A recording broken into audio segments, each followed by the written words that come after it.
Hey guys, this is Vaughn coming at you from Rising in Comics, and I have some more to say about Captain Marvel. Oh yeah, you're probably rolling your eyes by now, or maybe you're just giggling with delight because you're just loving all this. Well, it gets more interesting by the day, people, so I'm gonna say something. Sorry, gots to do. So the reviews keep pouring in, and I saw something else very interesting that I want to share with you. It's when the review's positive, they say something like this: she kicks ass and so empowering. Oh my god. And a lot of reviews that are bad are going, yeah, she kicks ass and there's no arc to her and she just overcomes everything really easily. She's a flat character. What? They're both essentially saying the same thing, yet one person's giving it a good review, other person's giving it a bad one. Why is this? What's going on? What, huh? What bizarro. Let me explain. Captain Marvel did what I hoped it wouldn't do. I thought Kevin Feige and the people running Marvel films would just know better and not go down the path that Star Wars did, but they did it. They pulled the trigger on feminist filmmaking. Yeah, I'm not kidding. They did it. So what happened was they made a female empowerment movie, and they did the same thing with the new Star Wars movies, and they actually went for it. And so you're gonna get those mixed reviews of the shill people and the people who think that that's just awesome. Oh, I love that kind of entertainment because it promotes an agenda. And then you're gonna get the people who are like, this isn't a good story. There's no character arc. Who care about actual storytelling and are going to give it a bad review. So that's fascinating. It really, truly has been confirmed for me, I believe it, that it's a feminist movie now. I was thinking that it wouldn't be a feminist movie. In fact, some feminists were saying things like, oh, I saw it. It's not really a feminist movie unless you count them playing I'm Just a Girl by No Doubt while she beats people up, which actually really happens in that movie. And it was not done ironically or to be funny. It was done with complete serious face on. Ugh, gross. What did like they find like a group of giggling high school chicks at the back of the bus to write this movie? What the hell? And then she kicks the ass to just the girl, and then she and her friends go out for Sundays. Well, tell me what you want, what you really, really want. By Spice Girls plays. Ha ha ha ha ha ha. Give me a scrunchie. I need a scrunchie for this. I'm gonna pull my hair back so we can write this, girls.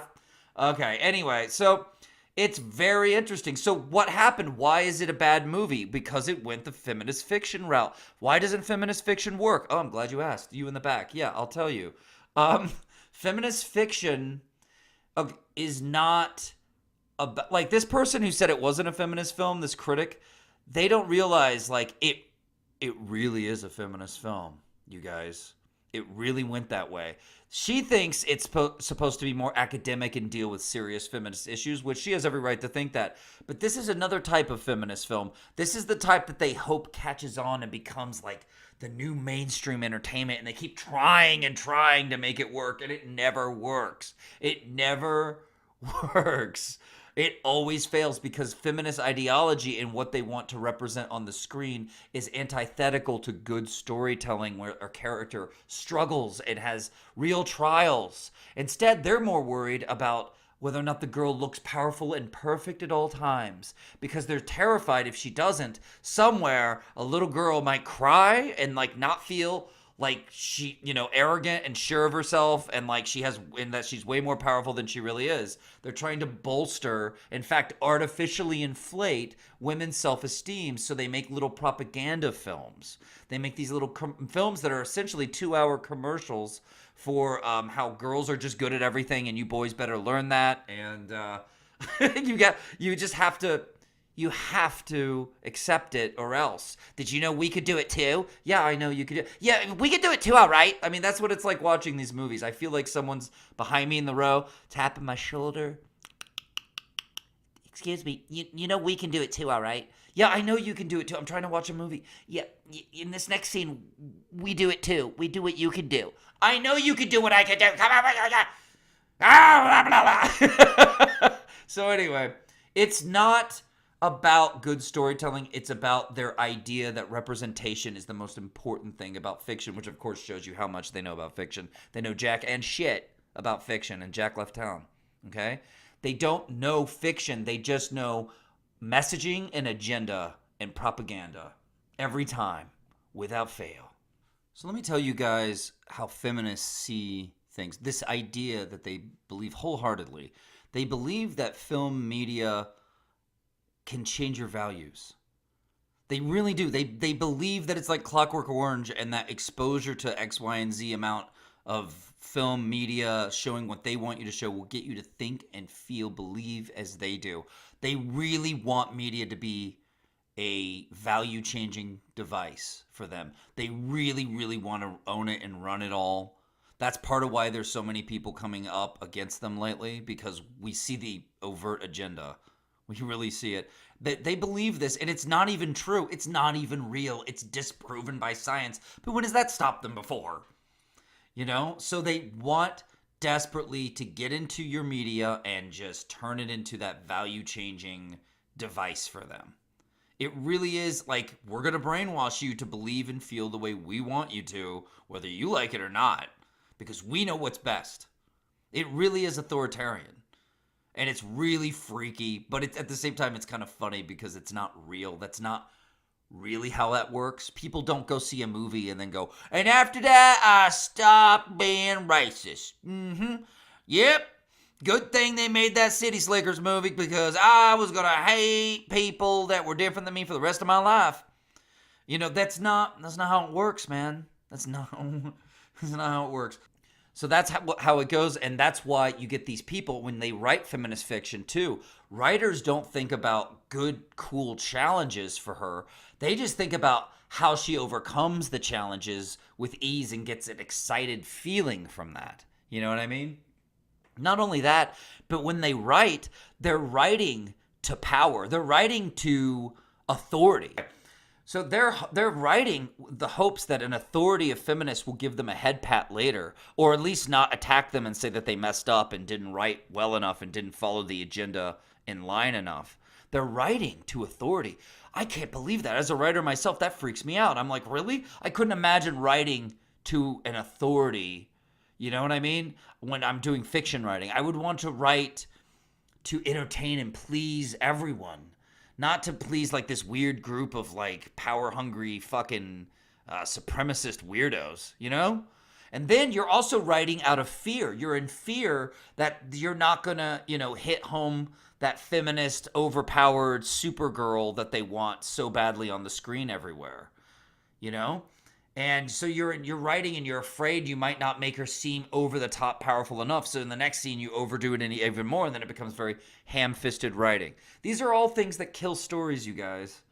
This is all the death of fiction. And you know what freaks me out more is because as a storyteller, I know how damaging this is to us and our culture. I mean, think about it. Imagine if we all just loved movies about women just whooping ass and not having any problems with it, just nothing to overcome, nothing to achieve, nothing to work towards, just pure ass whoopery nonstop, and you don't relate, you don't really care, there's no real tension, you cheer it on, and you don't really end up aspiring to anything in your life. You don't really work towards anything better. There's no goals. You don't see anything as a challenge. You just see everything as unfair. It's unfair when it's challenging in your life. You know, I wish I could be that hero just so I could overcome it with ease. Instead of, I wish I could be that hero so I could make a plan of attack and hopefully overcome this. Be as strong as they are. You know? It's just like they're really dismantling our culture left and right. No other culture on the planet tells stories like this, and that's something to really think about. I'm talking about people that like even still live in the jungle. Like they don't tell stories like this. They tell stories that pass on wisdom and lift each other up, that are not commercials for little girls feeling better about themselves. Okay? This is an all-time cultural low. And Captain Marvel has succumbed to it. Star Wars The Force Awakens. A lot of people like that movie. I'm sorry. I could not handle I'm one of the people who couldn't stand it, and I'll tell you why. Now, I even think it's worse than The Last Jedi. Hear me out. Don't, put down the torches. I want you to hear me out on this. Last Jedi was openly a piece of shit and said, yeah, I'm different and I'm going to break Star Wars in half and throw it over my shoulder like Luke did his lightsaber into the ocean. Ha ha, ha ha. Like, that's a piece of shit movie. But Force Awakens wore the dead skin of A New Hope and put it on over itself and was a 2-hour feminist, like, women's empowerment commercial for how Rey just shit sunshine and the Force apparently with zero training and is better than you incels at everything. Deal with it. Okay? That movie is like Hannibal Lecter wearing the skin of one of his victims. Okay? It is a creepy movie to me. Like, I know I tried to get into it and have fun, but the whole time I felt sick. I felt weirded out. I felt like Rey wouldn't just stop being perfect and amazing at everything, that she was a terrible character. And they made a creepy propaganda film with the skin of New Hope over it, and underneath was freaking Hannibal, man. Anyway, that's my opinion. Captain Marvel has now gone the same route. They did a feminist version of an MCU movie. People are being honest and giving it mixed or bad reviews. The mixed reviews is just shills versus normal people who aren't paid off, is what I believe on this. I sternly believe this. I don't think this is your normal mixed review kind of movie. And it has they did not give their character an arc. Feminist storytelling is never going to catch on. They're so stupid. They think it's going to be the hot new thing or hope it will be one day. It's not going to be. You guys failed every time. Stop saying yes to them, Hollywood bigwigs. They don't have the answers. Their version of filmmaking is not some hot new thing that's going to catch on. Nobody thinks it's cool. Okay, it goes against think of your favorite movies. Like these movies are the antithesis of those. Okay, we're not going to make good movies again as long as we keep doing this. So yeah, I just wanted to say that it's something that came to me today. What do you think? I'd love to hear your thoughts. I really appreciate you tuning in, though. This is great. You guys are awesome. It's been so great coming back and making YouTube videos again. I've just been loving it. So please look into that. I have a comic book that's going to go on Indiegogo in May, and it is looking more badass and amazing than ever. I love every day I'm working on this book, you guys. I cannot wait to share this with you. It's called Monster MD. Doctor of the Local Monsters wants to quit his job. He's the only one that can do it. And the monsters, have second thoughts. They really need him around. He has an invisible surgical assistant named Heidi that he has to go save from the nightmare that stole his arm and ruined his medical career. He's kind of a fallen surgical prodigy. He has to kind of overcome his fears and figure out if he starts to think he's not even good enough to take care of his monsterly patients. So it's a really great story, great characters, amazing art. You guys are going to love it. I can't wait to share it with you. I'll play a trailer at the end of this. But thanks for tuning in. Please subscribe and share this with your friends. And, man, thank you. I appreciate you tuning in. Take care.